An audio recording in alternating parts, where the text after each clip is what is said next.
Well, joining me now to discuss more about this is Dr. Carole Lieberman. She's a forensic psychiatrist, author, and also provides expert witness testimony at murder trials. Thank you for being here.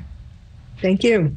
Well, there are reports that law enforcement is going to open other cold cases to see if Kohberger is the killer. Do you think this was Kohberger's first kill? Do you think there's more to come out? You know, it's really hard to tell, but I would not be surprised if there were others before. You know, a lot of times or sometimes killers do practice on sort of easier kills. Animals certainly is typical. And even sometimes, you know, a situation where someone would be alone in a woods or something like that, and where you would be sure that there wouldn't be any witnesses and just easier. But, you know, I think that there's a definite reason why he chose these people.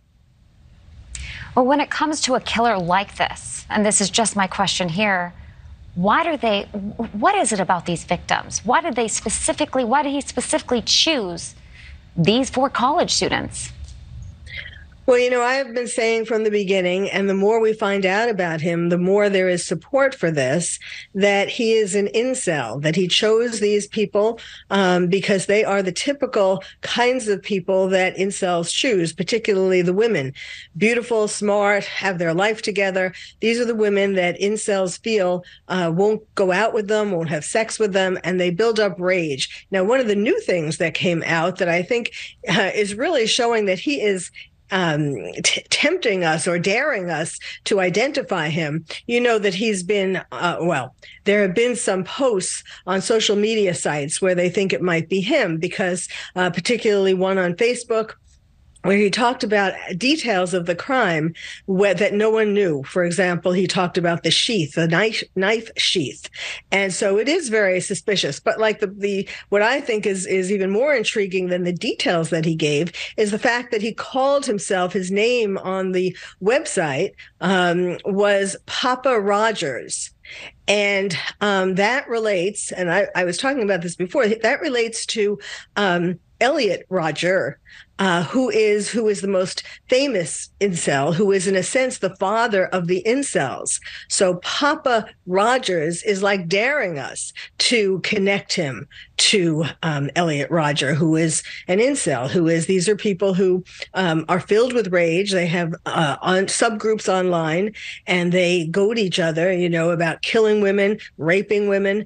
And so then they call the women who reject them Stacy's and the men Chads. And so basically these 4 students who were not only beautiful, but they were popular and they were smart and they had it all together, those would be the prototypical incel, you know, the Stacy's and the Chads. Can you kind of explain to me, there's reports that Kohberger is a need-based killer. What does this mean?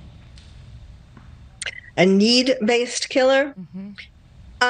Well, presumably that's talking about the fact that, you know, his whole education has reflected his struggle within himself. I think he recognized a long time ago his murderous impulses. And he has been struggling with that, you know, psychology and criminology, trying to understand himself. And at the same time, sort of opposite to that, he has been trying to commit the perfect crime. So he's always been battling with himself about that. And yes, you know, we know now that he stalked the house, we know that he stalked the 4 students as well. And Kaylee's father said that she had a stalker. He was trying to tell people. Even the owner or the manager of the vape store has said that her friends, you know, these 4, or one of the 4 at least, told him that Kaylee had a stalker, and so they used to walk behind her to try to protect her from this stalker. So, you know, so these are some of these. So yes, he was very driven for months to make this kill. Dr. Lieberman, thank you for joining us. Still so many questions. Yes. Well, a program alert.